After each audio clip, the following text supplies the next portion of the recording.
что находится в 100 метрах впереди, и в лобовую привет кювет. Утепление вашей батареи методом укутывания ее во вспененный полиэтилен. Ty dör som gång när aldrig får du Правда не звідки виходить І дивляться очі тобі знайомі. Термобелье, которое надевается под ваши штаны, под вашу кофту, оно не греет. Друзья, всем привет, на связи. Вы там, где и планировали быть, а если не планировали, а забежали на огонек случайно, говорю о том, что мы с вами тут на канале обсуждаем моноколесо, электротранспорт и все, что с ним связано. За окном 23 ноября, Киев, Украина, и второй день на термометре минусовая температура и, скажем так, погода не самая лучшая для передвижения на моноколесе. Чуток выпало снега, чуток есть гололеда и, как говорят, хороший хозяин в такую погоду собаку не выгонит из дома. Поэтому, чтобы в первые же дни нового зимнего сезона не разнести себя, не разнести свое моноколесо, набросал буквально 10 пунктов, на что стоит обратить внимание. 5 из них касаются моноколеса, 5 из них касаются райдера. Можно назвать, конечно, этот ролик громким словом «Как подготовить свое моноколесо к зиме». Это такие мои мысли. Буду рад, если вы дадите этим мыслям фидбэк в комментах. Буду рад, если вы добавите, возможно, что-то свое, если есть что добавить. И буду рад, если прожмете палец вверх и подпишитесь. Чтобы вы не совсем одурели от моего фейса в кадре, я разбавлю его тут некоторыми поездочками в теплое время года, осень-лето, которые у меня остались на ПК, но еще не были востребованы. Итак, погнали. Как подготовить себя и свое моноколесо к зиме? Я думаю, что ни для кого из вас не секрет, что моноколесо ездит на аккумуляторах, и один из самых главных проблем, и самой главной проблемой, собственно, передвижения на моноколесе зимой в холодное время года – это эти самые аккумуляторы, которые тянут вас как райдера, тянут моноколесо куда в разы меньше, чем летом. То есть, если в обычном состоянии летом ваш километраж может составлять, возьмем, к примеру, условно 100 километров, то зимой, я думаю, что ваш километраж будет составлять в 2 раза меньше. Опять же, смотря какая температура за бортом, смотря как вы наваливаете и все остальные прелести погоды. Как можно бороться с переохлаждением этих самых аккумуляторов, этой самой батареи? Один из действенных методов – это утепление вашей батареи методом укутывания ее во вспененный полиэтилен. Как выглядит вспененный полиэтилен? Вот, пожалуйста, можете посмотреть. Я думаю, что каждый, кто заказывал с Алиэкспресса что-то, скорее всего, его извлекал. Укутать не проблема. Укутать можно хоть в одеяло шерстяное, все колесо. Вопрос в другом. Вопрос в том, что с ним будет, когда вы приедете домой и поставите его на зарядку.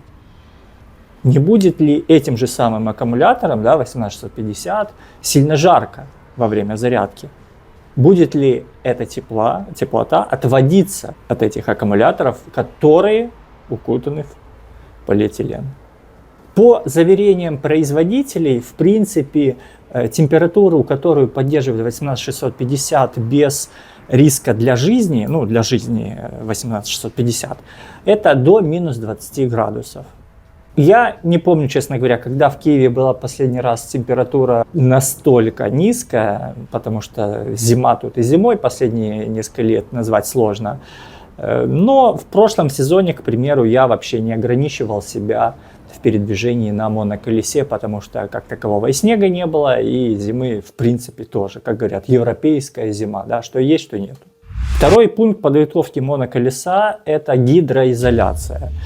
Опять же, я думаю, что все абсолютно все слышали это слово по отношению к моноколесам, по отношению к электротранспорту. Гидроизоляция, на мой взгляд, дело не последней важности, которое поможет сохранить ваши нервы и ваши деньги. В принципе, если вы конструктивно понимаете ваше моноколесо, то гидроизоляцию вы можете сделать сами. Но зима – это не осень, зима – это не лето с лужами, зима – это снег, зима – это реагенты, зима – это песок, зима – это грязь, которая может набиться в арку вашего колеса и тут же замерзнуть.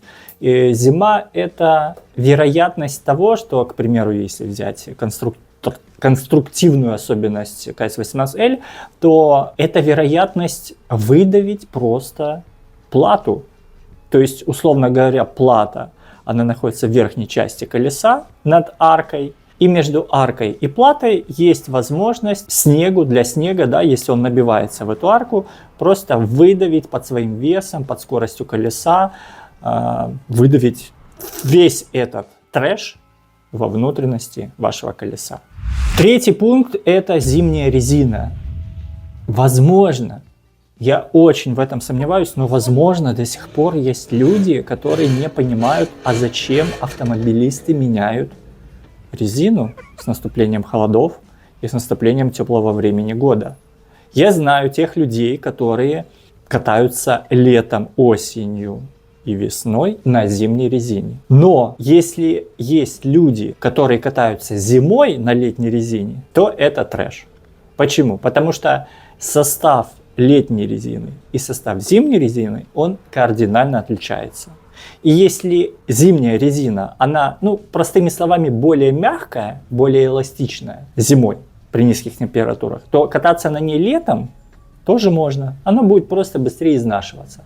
А вот кататься на летней резине летом, да, можно. Но с наступлением холодов, с минусовыми температурами, эта летняя резина, ее состав, он дубеет.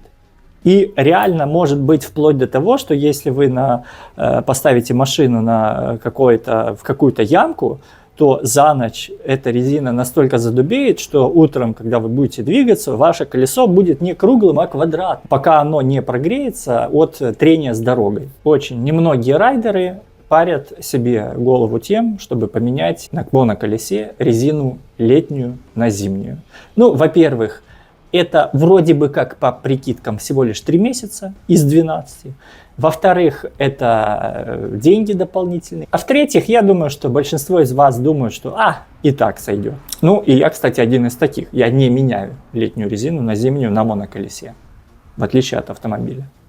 Я хочу сказать, что если у вас гололед, да, то никакая резина летняя, зимняя, осенняя, шиповная, не шиповная вам не поможет. Если у вас сугробы по колено, никакая резина вам тоже не поможет. Я имею в виду, да, сликовая, там гладкая, конечно, она будет грести куда хуже, чем внедорожная, если она вообще будет грести. Но удовольствие от такого передвижения по, возможно, каше или по сугробам для райдера, это мазохизм какой-то. Четвертый пункт подготовки моноколеса к зиме – это шиповка. Шипованные, готовые покрыхи для моноколеса – это редкость. Ввиду размера, ввиду необходимых параметров, да, это редкость. И поэтому многие смотрят в сторону шипования самой покрышки, да, как это делают велосипедисты. Можно купить шипы и нашиповать. Обшипуйся.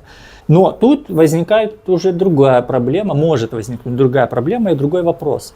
А поместится ли эта покрыха с шипами в арку вашего колеса? Сюда же можно добавить такую проблему, что эти самые шипы, они могут повредить камеру.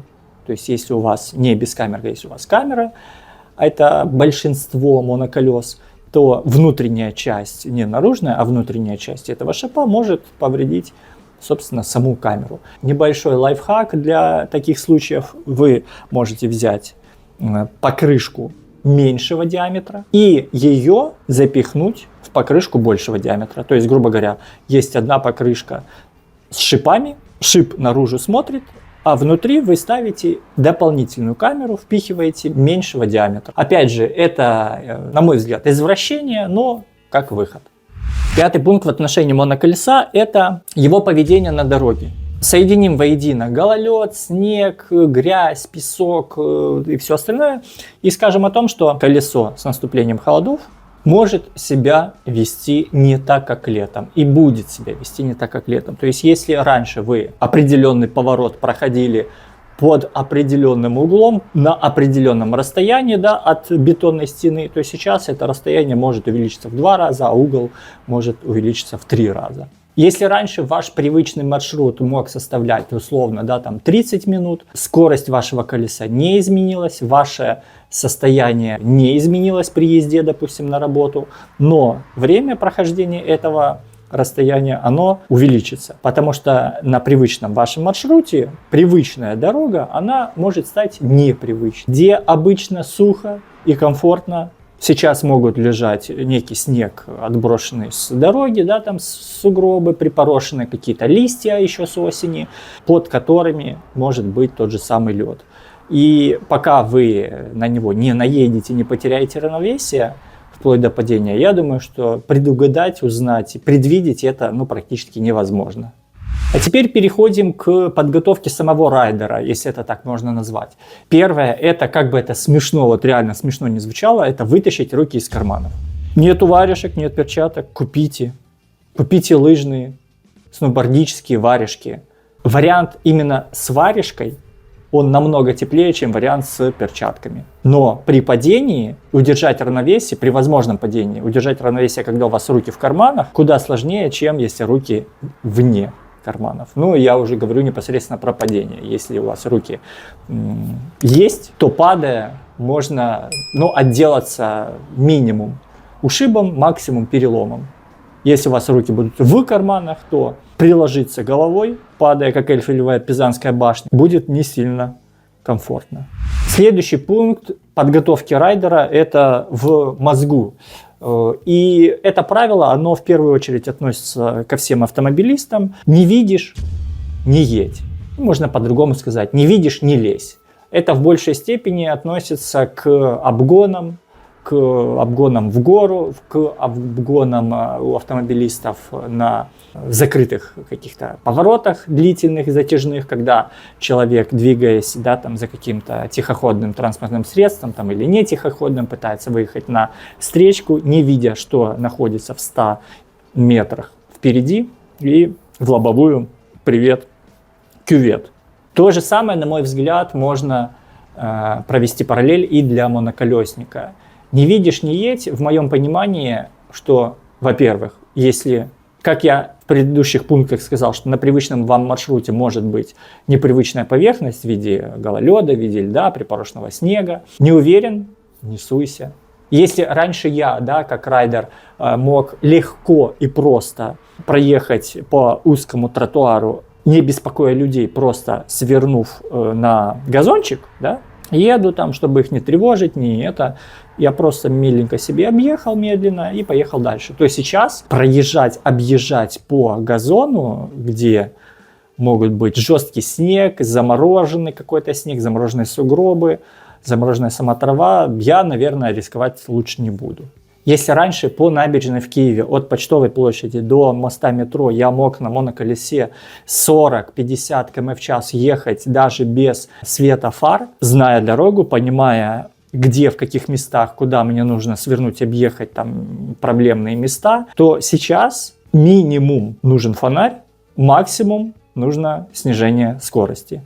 Следующий пункт подготовки райдера – это одежда и обувь. Наверное, ничто так не раздражает, как замерзающие конечности, руки или ноги. Я не знаю почему, но лично у меня, я говорил об этом в прошлой зиме, в прошлых роликах, скажу еще в новых роликах об этом, у меня не так замерзают руки на скорости, когда я двигаюсь, как ноги. Я догадываюсь, почему, потому что они стоят неподвижно, они стоят на педалях, хотя они не соприкасаются с какой-то холодной поверхностью, как у бабушек на базаре, которые картоночку стелят, чтобы стоять. Но все равно даже в зимних ботинках, которые рассчитаны реально на минусовой температуре, ноги за пару часиков езды при минусовых температурах и больших скоростях нормально продуваются и нормально замерзают. Имея опыт езды, передвижения зимой в больших минусах на сноуборде, в Альпах, Карпатах, Татрах, я имею некий запас понимания одежды для таких холодов, для скоростей, для передвижения, хобби и всего остального. Палец вверх, если хотите услышать это, в следующем видео обязательно запишу. А в этом видео, в этом пункте про подготовку райдера, а именно утепление, скажу лишь один момент, который почему-то многие воспринимают как правду. Термоодежда, термобелье, оно не греет. Если вы идете в магазин и покупаете за 30, 40, 50 баксов, назовем так в кавычках, да, тоненькую термоодежду, да, термобелье, которое надевается под ваши штаны, под вашу кофту, оно не греет. Задача термобелья – отводить влагу. Вся влага от вашего тела, она, условно, если это очень просто сказать, она впитывается и отводится этим термобельем. И, соответственно, переохлаждения, если ваша влага отводится, не будет. То есть именно за счет этого в понимании людей якобы оно греет. Нет, оно не греет. Греет шуба, греет шапка, греет, я не знаю, какая-нибудь овчина. Термобелье отводит влагу. 9 пункт подготовки райдера к зиме – это осознание того, что нельзя заряжать моноколесо сразу после улицы, в отличие от осени, в отличие от лета, в отличие от весны. То есть, если вы приехали, условно говоря, в офис или домой, и вам через час-два выезжать, или вы делаете пит-стоп на каком-то дальнике и впихиваете в моноколесо быструю зарядку после минус 10 за бортом, не самый лучший вариант. По-хорошему, нужно, чтобы колесо сравнялось с температурой вашей квартиры, а уже после этого начинать заряжать. И 10 пункт подготовки райдера – это умение и необходимость читать обстановку. Читать обстановку при передвижении. То есть, если летом вы могли смотреть себе под ноги, чтобы не заехать в какую-то яму, то сейчас нужно смотреть не под ноги, не в метре от себя и даже не в 100 метрах, а намного дальше. Потому что первые дни, первые недели, может быть даже месяц, есть на дороге, если вы двигаетесь по ПЧ, где, скорее всего, в любом городе страны чище, чем на тротуарах, и безопаснее, соответственно, чем на тротуарах, в том плане, что там меньше льда, меньше гололеда, меньше снега. Остаются автомобилисты на летней резине.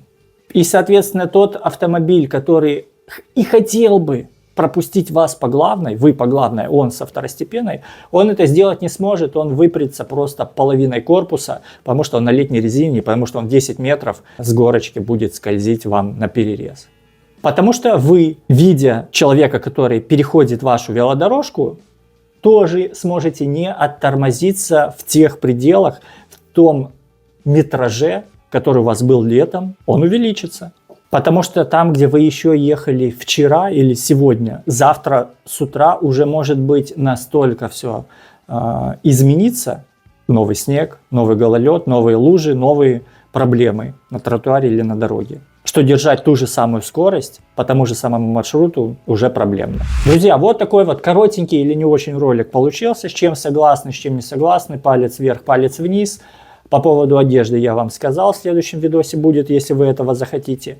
По поводу подписки я вам сказал, если хотите, подпишитесь. Это некая поддержка для того, чтобы дальше снимать видео. И по поводу вашего фидбэка, ваших комментариев, как у вас обстоят дела в плане подготовки к зиме, на что обратить внимание, может быть, я что-то пропустил. Очень важно. До новых встреч, новых видосов. Всем пока.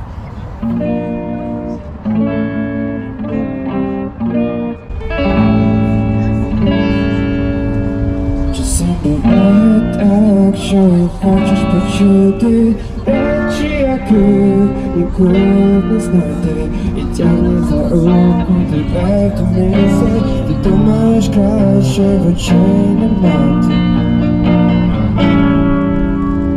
Ти дивишся в кухні на краник воду, а правда ні звідки не виходить, і дивляться очі тобі знайомі, а їх не очі твої говорять. Спи собі сама, коли біля тебе немає. Спи собі сама, коли біля тебе немає. Спи собі сама, коли біля тебе немає. Спи собі сама, коли біля тебе немає. Часом буває так, що на сцені ти хочеш крикнути, ні в чому я винна. Тебе кидають, розуміючи думку, ти же болить, хоча